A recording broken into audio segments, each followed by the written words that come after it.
এই ৰাজ্যত পঞ্চায়ত নিৰ্বাচন নৱেম্বৰ মাহত পাতিবলৈ আমি সিদ্ধান্ত গ্ৰহণ কৰিছোঁ।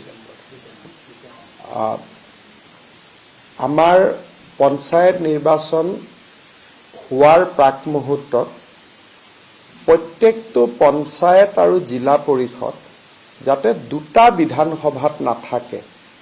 সাধাৰণতে এনেকুৱা হয় অসমত যে আমাৰ এখন পঞ্চায়ত জালুকবাৰীটো আধা অংশ আছে, কমলপুৰতো আধা অংশ আছে, বিশেষকৈ ডেভেলপমেণ্ট ব্লকবিলাক।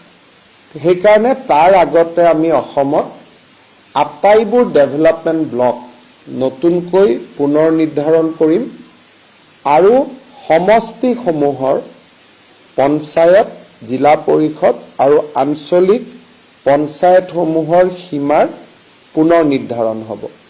আৰু এই পুনৰ নিৰ্ধাৰণৰ কাৰ্যসূচী আগষ্টৰ 30 তাৰিখে শেষ হ'ব।